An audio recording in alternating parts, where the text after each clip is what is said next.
All right. Welcome to the Project 40 podcast. Back, I need you to come on so that I actually do the podcast. So I'm back in person with my very special guest, Dr. Nibodhi Haas. And I don't think I ever used your last name before. Did I say it correctly? I don't use my last name Okay. unless I'm going to the airport. It's Dr. Nibodhi. Let's just keep it a Dr. Nibodhi. And we realized we were together exactly 6 months ago for the new moon solar eclipse in Pisces. And here we are 6 months later. The gods had us come back together to talk about the new moon solar eclipse in Virgo. And I can't think of a better person to talk about Virgo things than a moon in Virgo native such as you, who is a doctor of Ayurvedic medicine, naturopathy, acupuncture. He does all the things. We'll have full bio. And many of you know him if you've watched my channel already. And we wanted to give you updates and some remedies for this very powerful upcoming eclipse in the nakshatra of Hasta, which is in Vedic astrology. I know, guess the hands, hands. In Western, it's in Libra. And I know a lot of you who follow me from the days when I was doing Western astrology, and you've seen my transition into doing more full-time Jyotish.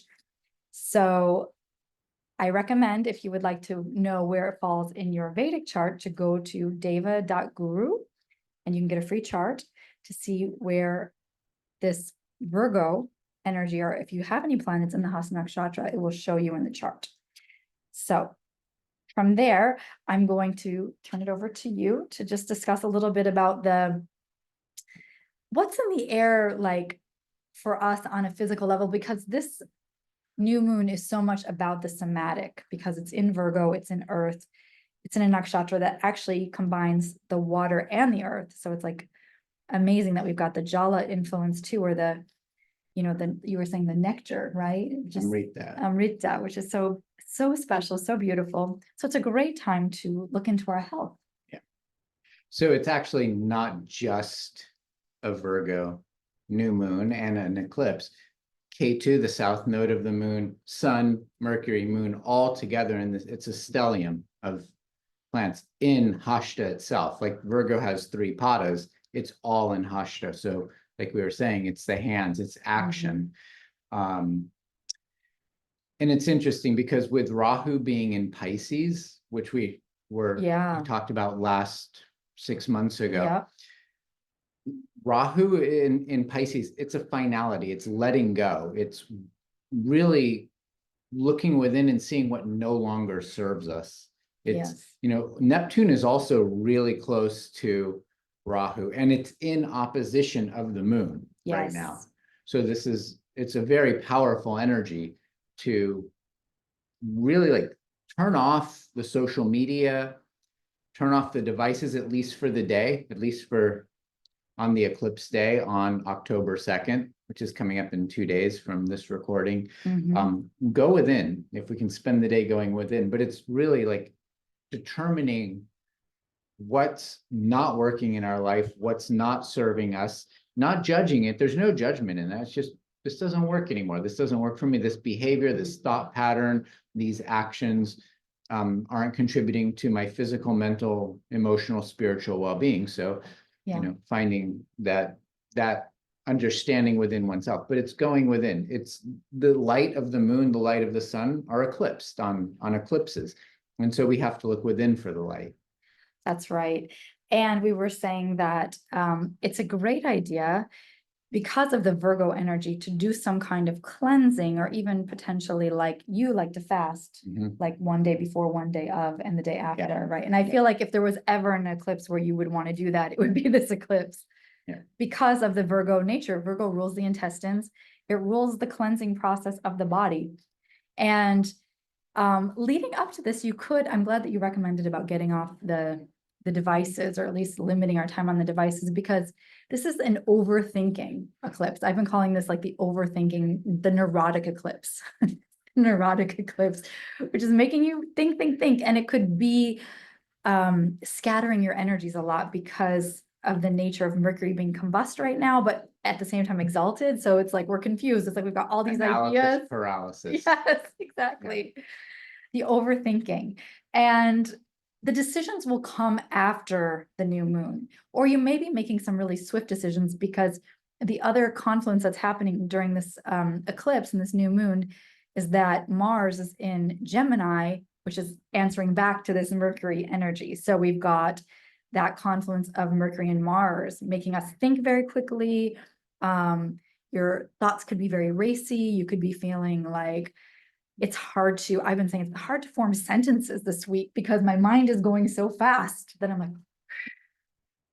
slow down, Inhale, exhale. exhale, repeat.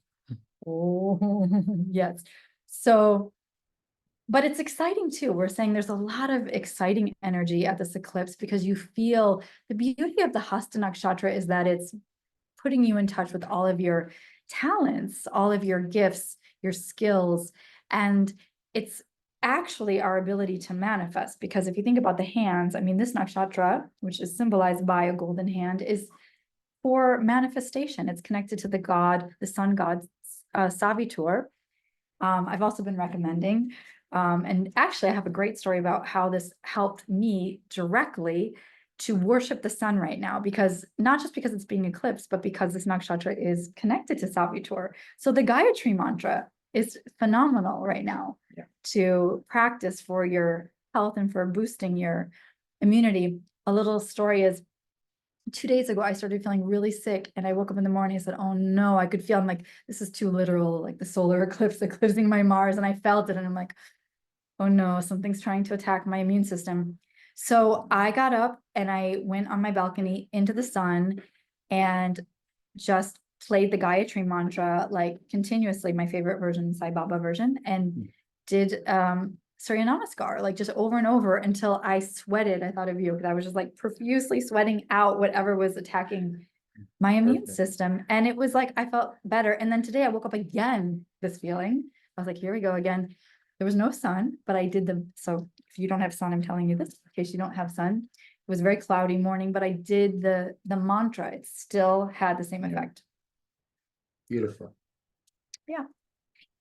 That's, I Just mean, it's remedies in action. yeah. You know, that's really like for Mercury, because Mercury rules Virgo and Hasta rules the moon. You know, Virgo in the Vedic chart, Virgo, maybe in the Western chart too, I don't know, but Virgo rules all diseases, all aspects of health and wellness. And Ketu is also in Virgo, and Ketu is a symbol of health in the physical body. And when these planets are strong and we're paying homage to them, we have strong Agni, we have strong Ojas, we have strong tissues. The bodily tissues are really strong. When they're weak, that's when the immune system becomes compromised, what's called Ojakshaya. The Ojas is depleted. The rasa, the nectar in the body that lubricates the mind and the creativity, becomes depleted. And one of the, in Ayurvedic astrology, or just in Ayurveda in general, Mercury is governing and the moon is governing the nervous system, the mind. So, you know, doing things that are beneficial to the nervous system and the immune system.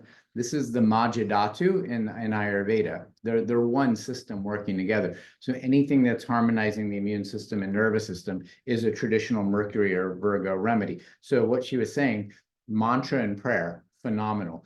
Going outside in nature is the most harmonizing thing we can do, being with the 5 elements. And Mercury is considered a tridoshic planet. It takes on whatever qualities, whatever house it's in, whatever other planets it's in, whatever signs it's in, it's adaptable. But it's considered tridoshic. So being in nature with the 5 elements is literally one of the perfect things. When you're doing that Surya Namaskar outside, you literally have all 5 elements. I mean, the water's on, the river's over here, the ocean's over here for us. Birds. You know, so harmonizing the sense organs through nature, through prayer, through mantra, through breath. But the other thing that hopefully you're doing is rest. Like He knows me very well. This is a time of rest. repair and rejuvenation. Yes, and see what this eclipse is gonna do is show you how you're overworking. If Yeah. you're like me, I have Mars on Hasta, so I know I'm a Hasta girl. It's my Lagnesh, it's my ruler of my chart. So I know Hasta. I know it like the back of my hand, pun intended. But yeah, it's definitely Virgos are the workaholic signs for sure. We Mhm. love to work. I mean, you're a Virgo Yep. moon, but you know how to rest. He's better at rest somehow. How do you do that? What's the trick? There's no trick, you just do it. You just, I mean, you make your, part of it is making yourself the most important thing in the world. Okay, yeah, That's not a selfish thing. That's not an ego thing. It's just yourself. The physical body is the vehicle of the self. So what makes the physical body have the most ojas, the most vitality, the most energy, so you can be your highest self all the Yeah. time. And we have to have a balance of play, work, and rest. yeah. It's true. It's the balance, because sometimes what happens when you have a lot of Virgo, especially Hasta energies, you get really into whatever you're doing. Like that's what happens to me. Like I love my work so much that I'm fully in it that I don't know when to stop. So take it from me, just set a limit. Yeah. It has helped me. Like I do turn my phone off now. Like once I come back to after the evening programs, I don't turn my phone on. That makes a big difference, but I'll Beautiful. still get on my computer sometimes and start working. Yeah. But at least it's productive. But it definitely, I think rest and rejuvenation are key, especially during the eclipses. I can feel it. You know, it's really also, it's a good, the hands, there's two things. One is like, it's a time for cleaning our intentions. It's physical cleansing, Mhm. because if there's toxins in the body, if there's toxins in the mind, Mhm. the body is more susceptible, Yeah, right? So even with Hashta, with hands, it's a time for cleaning. It's a clean start. Like Mhm. literally with the new moon, it's a brand new cycle. yeah, And so going within and finding out what we want to create new, right? yeah, What is our intention for the next 6 months, yeah. right? Hands, planting seeds, plant the seeds of our intention, and Or plant saplings, or plant as saplings. Amma would say. And if you're in the southern hemisphere, it's spring, so it's literally Yeah. the most perfect time to plant anything. But if it's fall and fall in the northern hemisphere, spring in the southern hemisphere, it's perfect time for doing some kind of internal cleansing as well. So physical and spiritual cleansing, Yes. whether it's with mantra or with pranayama, doing nature bathing, taking your tent. If you're in, the East Coast or the West Coast, like the fall is so beautiful. Even in Yeah. Colorado, the leaves are changing. The weather is still pretty warm in a lot of places. Take your tent, go out to nature for 3 days and turn every device off and just sit there, breathe, drink water, breathe clean air. If you need to eat some like sattvic, fresh organic fruits. Yes. That's great advice. I'm missing the beautiful fall. Yeah. In the East Coast, falls are so beautiful. Yeah, I mean, this is definitely because Virgo is an earth sign, and like Nibodhi was saying, we have the sun, Mercury, and K2 all in this constellation of Virgo, asking us to purify not just our intentions and our bodies and our minds, but also I think simplifying everything in our life Yeah. and just streamlining. That's the beauty of Virgo, is it is all about cleaning up and paring down and stripping away the inessentials, just like the way the intestines will sift through and decide this is unnecessary, this is necessary, this is a nutrient, this is a toxin. We have to do the same kind of sifting and sorting process through this eclipse. But the beauty of the eclipses are they kind of do it for you, whether it's like ready or not. It's kind of like, yes, I'm going to do this. And then the eclipse is like, actually, you're going to do that. And you're going to do it Better that if you way. do it yourself, Yeah. so you're not forced. Right. Yeah. Or become conscious, or as Jung says, that which is unconscious will show up in your life as fate. So this is the time to get conscious. It's actually the beauty of the Virgo Pisces axis is that Virgo holds the somatic piece of our spiritual development. I remember my very first spiritual teacher, Edwin Steinbrecher, really emphasizing, this was back when the macrobiotic thing was really popular in California in the 90s. And he was my first astrology teacher. And he said, you're not going to advance spiritually if you don't clean up your diet. And that was the first, I mean, now that's not so revolutionary, but in the 90s, that was pretty revolutionary to hear for me. Growing up as a Midwesterner who, grew up on Kraft macaroni and cheese and, Coke and hamburgers and, Wait, that's not good for you? yeah. I mean, it's good for your soul. It's good for your heart and your soul, I thought it was a feel-good food. But I was like, really, I got to change my ways. And, I mean, I did become vegetarian when I was 16, but before that I was super hamburger girl. But yeah, I mean, I was still eating a lot of junk. I was eating a lot of cheese, whatever. You don't need on my diet. But the point is, he was saying, you've got to be really clean with your food. And he's like, or you won't advance spiritually, because he explained it through the Virgo Pisces axis. He said, it's not safe for you to go into the Pisces realms, because you could feel, if your body's not clean, you can feel overwhelmed. You can go into the psychotic realms if you awaken the Kundalini too fast. So he's like, you've got to ground and you've got to purify your physical body. And that changes your mind, obviously. Like your mind, actually, that was a question in one of our recent Q&As, which was so great, and we should share it here, about how the immune system affects the mind. Well, I mean, that also goes with the digestion, right? So the process is, the gut is the mind, right? This is the first brain for the most part. This is a receiving station of all sensory input from the internal and external world. But in the gut, 93% of our neurohormones are produced here in the digestive system. 97% of our happy hormones, serotonin, dopamine, are produced in the digestive system. So when we eat foods that are toxic, that have herbicides, pesticides, fungicides, insecticides, GMOs, all this, those chemicals are designed to kill bugs, insects, rodents. Our microbiome, our gut, is thinner than one of the hairs on our head split in half. And so it's so sensitive. So these chemicals completely disrupt our gut microbiome. It disrupts our neurohormones, our neurotransmitters. It disrupts our ability to think clearly. I mean, really, on a core level. And then we don't digest the food. And that creates ama or amavisha, which is metabolic waste or toxic metabolic waste. And that gets into the dhatus, the 7 bodily tissues. The lymph governs and regulates nutrient delivery, and it also delivers toxins if that's what's in there. And so that's delivering these toxins, these endocrine disrupting substances, to the brain and to the immune system and nervous system.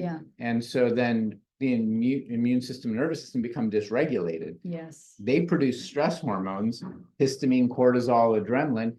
And in nature, like if we're under stress, like what that would look like would be, for the most part, like the saber-toothed tiger is chasing us in the wild, or the neighboring tribe is trying to take over our village. And so we're in this fight or flight state. The body sends those hormones back to the digestive system to turn it off, because we need that Agni, that fire, that cellular intelligence here and here. We're ready to, where's the danger? And we're ready to fight with our hands and run with our feet and to save our life. But it creates this loop cycle of inflammation, malabsorption, toxicity, right? So, we need to go into parasympathetic state. We have to exist in a parasympathetic state. And that's really what is the source of the gut and the immune system together. The whole body is a unified field. And even our thoughts, like I would recommend turning off the news for at least this 3-day period. Stop watching the elections, stop watching war, stop watching the flooding. We know we're in a difficult situation on the planet. Just pray for everyone and everything. We don't need the details right now. We might feel like we do with all this Virgo energy. It's illusion, right? It's the illusion, the deception, And that's the Pisces Virgo axis right there. Like the Virgo things, like the more details, the more analysis, the more I understand, I can somehow save through the Pisces side, versus if you go from Pisces to Virgo, you're like, this is all illusion. And now let me go heal my body. I mean, obviously I'm not trying to that can also be like the spiritual bypassing to say, oh, it's not real and so uncompassionate, if you don't care. No, it's more about sometimes you can do more work. You could be like the rainmaker where you go in and sit in your tent and meditate, and then you change the conditions around you by virtue of the unified field. I mean, that's actually that's brilliant. Hasta, because it's of service, right? And there's many different ways to be of service. And one of them is through prayer, is through intention. We're sending a vibrational frequency of love and light out into the world. It's not that you don't care, it's that you care even more. You care on such a deep level that you're willing to be quiet. You're willing to sit still and examine yourself. Am I contributing in any way to the chaos? Yes. Okay. Then from that place of stillness, we can actually be of true service. That's actually, I think, one of the best things to do is like go do some community service. Ojas, that cellular vitality, that Amrita, that's the immunity, that's the nectar of consciousness. Give, and glow, right? Yeah. So the more you give, you're giving yourself and your immune system and your body this vitality, and then you glow from within. Yes, that's Right. beautiful. Well, if you think about it, the pollution, we're always complaining about the pollution in the world and the whole ecosystem being disrupted right now, but it's the same with our thoughts. So if you really want to change that, like we're throwing trash out the same way you would throw trash out the window of your car and think, oh my God, that's so awful, this is polluting. If you're throwing trash out with your mind, that's just, if not more, polluting. And Amma talks about this all the time, like the thought pollution, and the harm of our thoughts and the reverb of that and the power of and this is not to be confused with thoughts and prayers, which people kind of use as like a, just to like placate, but to like sincere meditative, deep thought and deep compassionate thought and prayer. That's the creative power Yeah. of the universe. Yeah. All projects, all wonderful things that have been of value to human came from someone who was in this flow state. In this flow state is a still awareness state where you're an empty channel for divine inspiration to flow through. Yeah, and I mean they've done all these great teachers now, like all are coming to the same conclusion, like Joe Dispenza's and all these Bruce Lipton. Yes, Zach Bush, that you have to get into that still space. You getting into a still state, or Krishnamurti, getting into a still state of mind is where you access the greatest creativity. And Hasta is all about the creativity. It's about your talents, it's about it's beyond skill. It's kind of like that thing that you were born with that you're good at, but you have to practice it because it's like you're born with an innate talent, but by repeating, repetition, Virgo is very much a sign of repetition, daily practice, that you will then harness and cultivate that talent and bring it to the level that it can really be of service to the world. And it's like, really appreciating this divine gift that you've been given. And then making that the offering, because it's like what you're offering and what you're receiving now with this Virgo energy. And the other thing with Virgo, in Western astrology, in the tarot system, it's connected to the archetype of the hermit, which I think is a great image to work with for this eclipse, which is the image of going within. If you know the hermit, so it's the 9th key of the major arcana. And it's an old wise figure robed. He looks like a sannyas type of figure. And he's holding a lantern. It's also on the back of the Led Zeppelin album, classic, right? The hermit with his little lantern. Is that House of the Holies? What is it? The one, I think it's the one with the symbols. Zoso? Zoso, yeah, I never can say it right. I think it's that one. Pretty sure. Yeah, it's the one with Stairway to Heaven. Is that one? Yeah, okay. So he's the wise inner figure. So this eclipse is tapping into your own inner light, and the hermit's all about finding that inner light. And there's something in Virgo too, and in the Virgo Pisces axis that we're all being asked to do during this entire eclipse season, which started last April, is to go within and face your aloneness,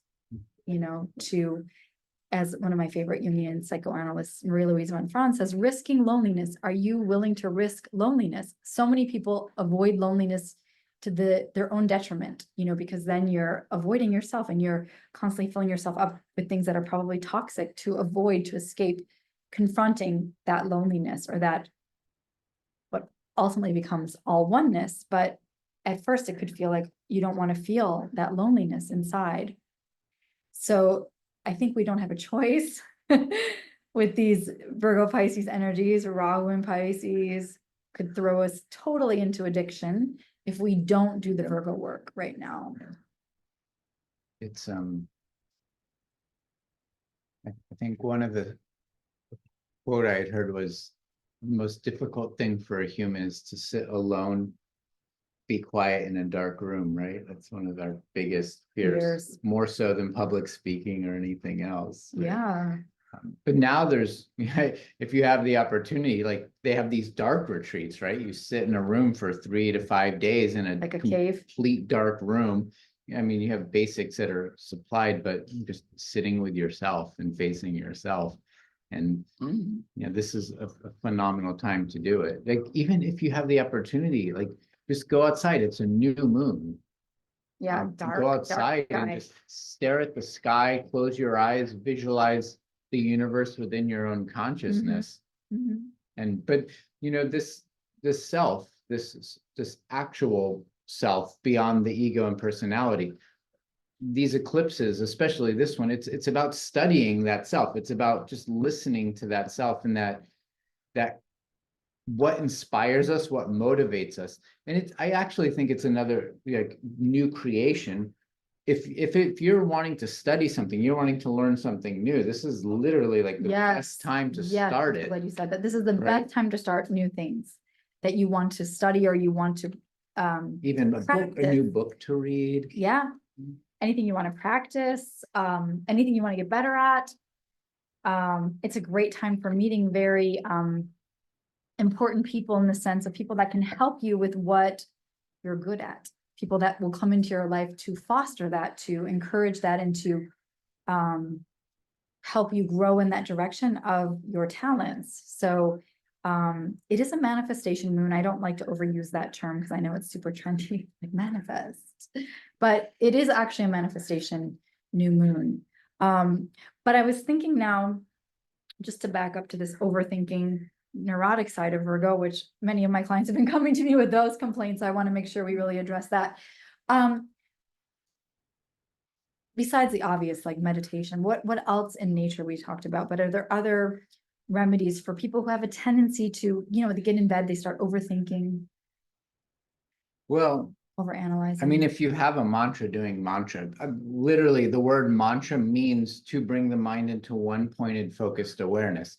And one of the greatest examples I heard about what this is doing. So the mind is like, it's a forest. It's a collection of trees and plants and weeds and thorny brambles. And then the mantra brings us into the awareness of a single tree. Nice. So the mind it's the whole collection of the forest. A single tree is not a forest, it's a single tree. So the mantra brings our awareness into that single pointed, loving, kind, devotional awareness, devotion to the earth, to the heavens, to the self, to love, really. And so if you have a mantra, doing mantra repetition, and like Vishmaya was saying, like the Gayatri mantra, it's the light of the self. It's the light of the self. So it illuminates the heart, the spiritual heart, and it illuminates our consciousness, our thought process. It purifies the thought process. And so also the sun, it's burning. It's burning up the toxins, both physiologically, like what she did with the sun salutations, in the sun sweating, burning up the physical toxins. And it's great because when the toxins are in the lymph, governed by the moon, the sun comes and purifies it. It's this so beautiful synchronicity. I love that. So another thing is, if you do have the capacity to do some kind of sweating, either doing a traditional sweat lodge or a steam sauna, one of these far infrared saunas, a dry sauna, good, but you want to maybe cover your body in oil, not to dry the tissues out too much. Doing some kind of purification like that. Breath work. I mean, just really gentle breath work. Pranayama too. Pranayama is, Yeah. it has a couple of meanings. One is to expand prana, but prana is life, yama is death.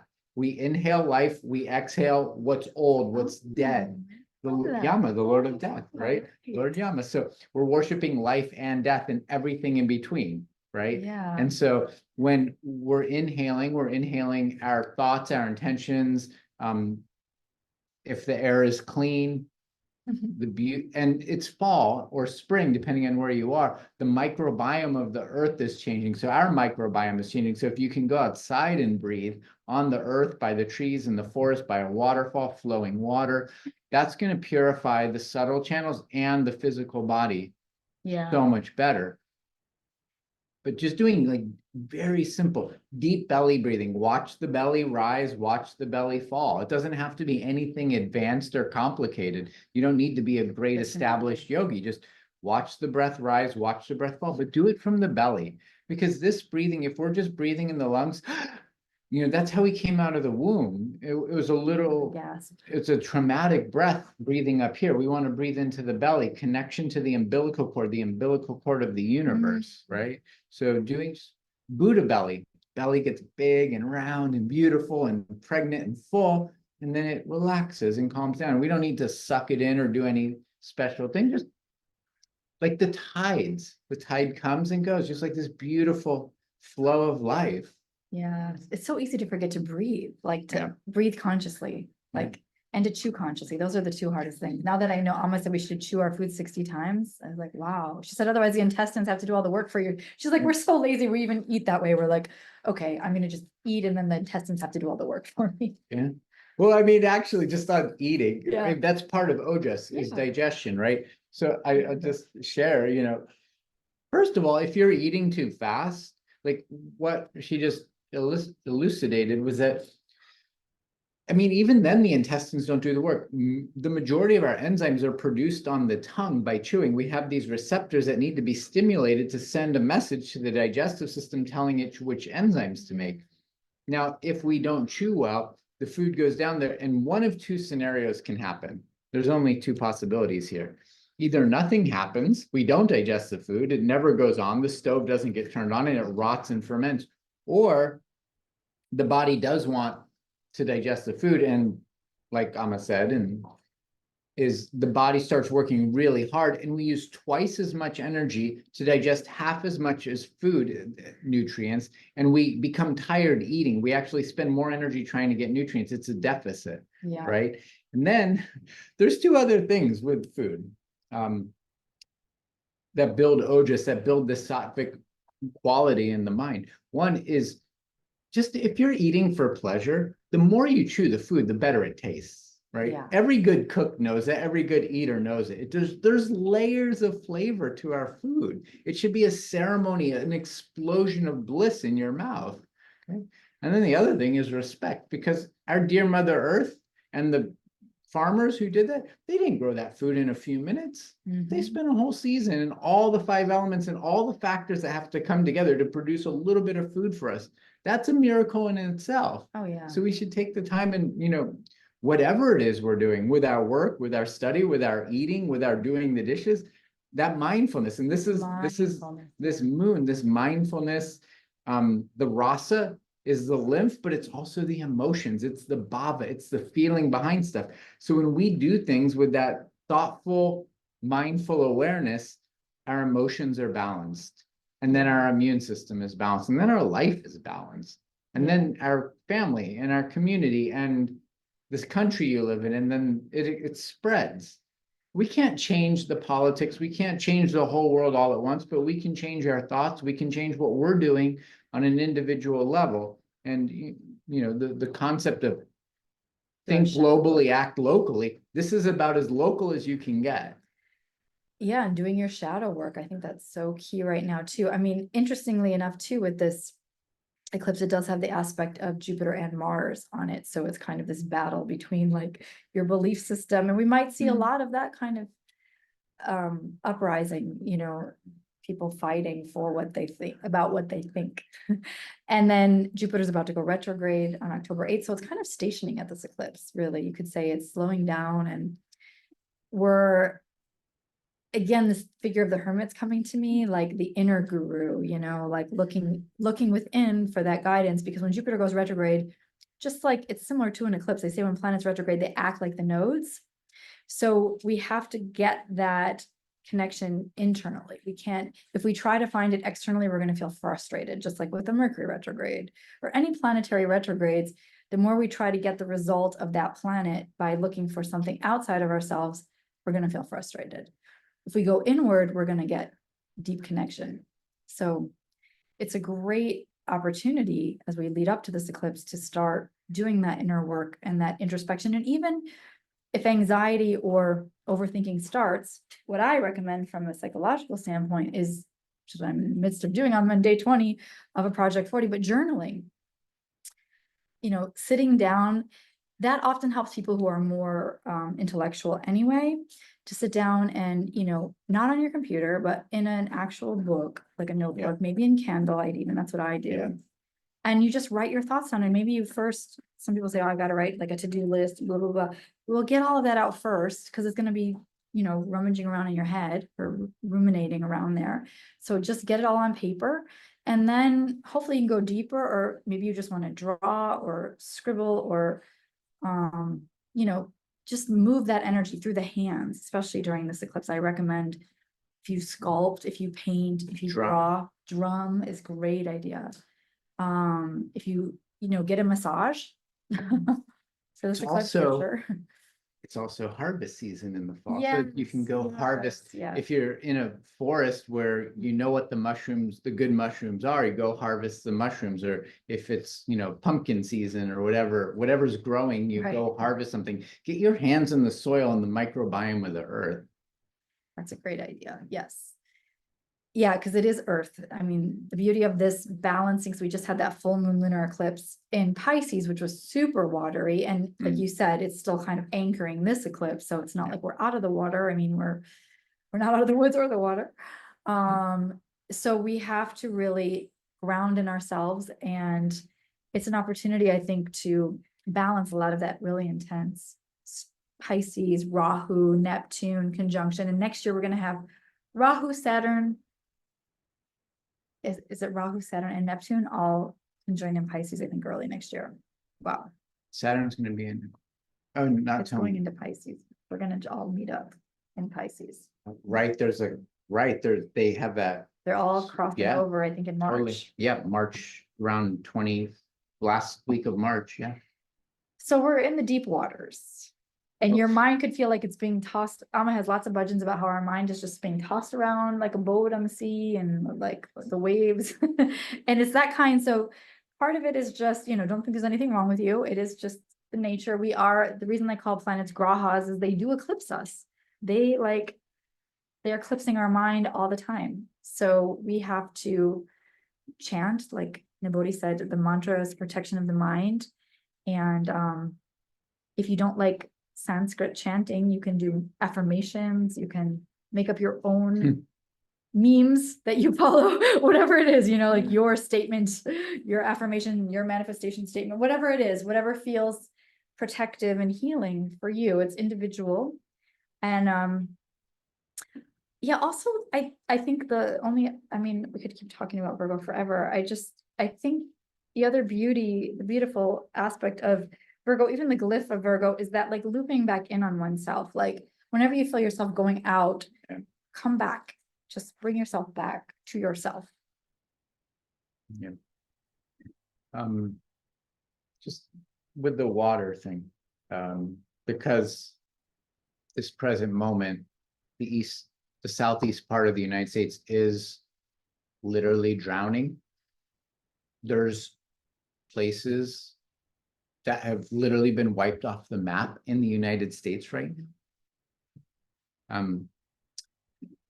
They're underwater. Everything that was in the town is not there anymore. So, you know, sending that prayer and intention out to there, that this is part of that eclipse, this watery, drowning illusion, underworld, underwater, you know, thing. So, yeah, we're already in the eclipse, even though it's not until Wednesday. You often see these events coming right before a few days the eclipse. before, a few days after. Yeah, I'm glad you brought that up, because the yeah, that might be the Mars influence also in this eclipse, because Mars is in Cancer, right? Well, sorry, it's in Cancer in West. It's in Gemini, but it's in Ardha, which is a super watery, Teardrop. stormy. It's the teardrop, Shiva's tear. right? It's a stormy nakshatra, so it's bringing a stormy influence. That plus the Neptune. Well, then also Virgo is health and it's disease. Yeah. And so, we do run the risk of waterborne Yeah. illnesses coming in, like the mold that's going to come from this is going to be Oh, yeah. pretty intense. But the holding the light and the love, like Virgo is new remedies. It's new medicine. It's new ways of doing things. So hopefully out of every dark experience, of every tragedy, of every trauma, there's something that we can learn in a way that we can grow and, take it into the light. And, if we have the ability, go serve. If you're near a place that's just gone through an environmental tragedy, if you have the ability to go do some service when the time is right, find what you can do to help in that way. Yes. And it's also a great time to check on your health. So Boost your immune boost system. your immune system. So Boost your immune are you system. taking consultations? I am. All right, so we'll put all that in the notes, the show notes. And yeah, I mean, this is the time if you wanted to do something for your health. I've been encouraging my mother. She's making some great, after watching your last video, she's great. finally, she's going organic. It's really exciting. Really Yes, phenomenal. that's huge. I know. Wow. All right. You're really convinced. So very, Beautiful. yeah. So because she's like, I know it's like teaching an old dog new tricks, but if you just keep, that's the thing with Virgo, it's like the reiteration, Virgo is all about reiteration. Like I said, practice makes perfect. Yes, repeat, which is the nature of the mind. It wants to repeat things, which is why we repeat mantras. So this is a great time, even if you think, oh, well, my health is so far gone, or whatever you feel, whatever you feel has gone so far off to see. Like often we feel like, oh my God, how did I get all the way out there? Whatever that is, like bring yourself back. You have the universe's support right now. Yes. Like really, the planets are here to support us and to reflect our inner consciousness. Yeah. So it's a phenomenal time for making these changes. And when you get up in the morning, first thing, bow your head on the earth. It's actually good. One of the things Amma always teaches us is that practices that we do, that we think are an offering for others, it's actually benefiting us first. So like when you bow your head on the earth first thing in the morning, you're actually helping your own blood flow to your brain, right? not only that, is if you're touching the pineal gland to the earth, your biocircadian rhythm and microbiome is completely now in tune with the earth, right? The blood flow is one thing, but there's actually like a chemical process that happens from that is kind of unparalleled. Same thing. Wow. If the earth is covered in snow or something, or you don't have that ability, put your third eye, put your head on a tree for some time. Yeah. I mean, I just do it on my floor in my rooms. Imagine like you're Like going down to the roots, right? Yeah. We're in the top of a tree and you're sending that light down to the roots. I'm on the 11th floor. I'm too lazy to go. I'm all the on way down. 14. Okay. Yeah, so I would get to the earth, but that's a good idea. Yeah. But it's really about celebrating Bhumi Devi, Mother Earth. And Virgo's such a magical sign. I mean, people really underestimate the power of Virgo. They're always like, oh, Virgo, it's like neurotic and cleaning and, like picky and critical. Like you hear a lot of these kind of words thrown around with Virgo, but it's actually like a super magical sign. It's ruled by Mercury, and it's one of the most healing and creative and like Chitra, that comes, right, in the middle. That's ruled by Twashtra, the celestial architect. So when there's strong Virgo, strong Mercury, creation, there's a constant flow of creative energy and ideas flowing. And they probably need someone with a little bit more kapha and earth bound, water and earth to help them solidify that and bring it into manifestation. Probably a whole team. Yeah. Oh yeah. But it's super creative. It's super enthusiastic. Always, like, for the most part, when we can have that sattvic quality or a rajasic and sattvic quality, it's a perpetual optimism. Yeah, I mean, the Mercury ruled signs are, by virtue of the archetypal system of the tarot, magical because they're ruled by the magician. Yeah. So that's why they're magical signs. Yeah. And it's a magical eclipse. It really is a magical eclipse. So, wow. But whatever darkness you're perceiving in the world, whatever Yeah. whatever is not serving anymore, just darkness does not provide resistance. All you need to do is turn on the light. A little candle flame will light up a dark room. So turn on the inner light, turn on your love light, let it shine. Or yeah, Zama says, don't ever be discouraged. Like just light your candle and walk forward or something. Yeah. Doesn't she have a statement like that? So beautiful. Yeah, that's what we have to do. Otherwise, you could feel like you're drowning in the darkness right now. It's true. It's like, I don't even want to start speaking about any of it because it's just so, the minute you open up one thing, it's like, it can feel so overwhelming. But at the same time, the more, like you were saying, if you start with self-love, self-compassion, it's going to reverb out to all the people who need love and compassion. So, And if there's websites that are, when I am having a hard day, there's one website I go to specifically. It's called goodnewsnetwork.org. And if you only look at this, you wouldn't know that the world is not filled with love. It's one news story after the other all over the planet of absolutely brilliant people, kind, compassionate people of all walks of life, all colors, races, religions, doing incredible things all over the planet. That should become the norm. yeah, because it would Right. change it, because it would stop like playing on people's fears. Yeah. And whatever you put your attention on, it amplifies that. So that's also, the other last thing I've been calling this new moon, the mind over matter new moon. Mind over matter. If there's no mind, it doesn't matter. Yeah, well, that's the ultimate to get to the no mind state. Yeah.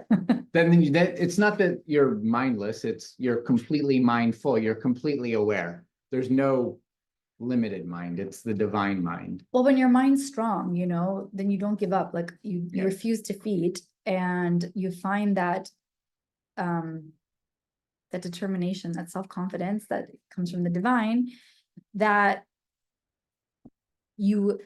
it's like, instead of the body taking over the mind is keeping the body in harmony based on your choices, your discernment, your mindfulness. But on that note, did we cover? I think we covered. I think we've got that. Did you get everything? Pretty much in your notes? everything. Okay. Let me just check, make sure. I mean, one, just really like, if we're struggling with our emotions or our mind, if we're feeling sad, depressed, overwhelmed with our own scenario in life, go do service. Yeah. Service is with the hands. Go to a soup kitchen. Yeah. Go help anyone do anything. When we stop, service is the greatest way to stop thinking about ourselves. And it benefits us just as much, if not more, than the person or the group that we're offering that service to. Yeah.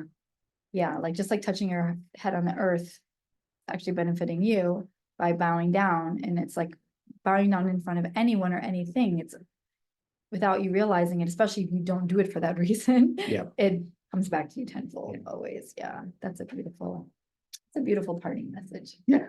As the thunder rolls in the background, can you hear that? Speaking of storms. Very nice note to end on.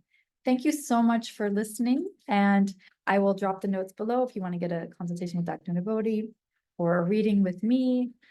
I'll put all the details below, and we wish you a beautiful eclipse. Blessings.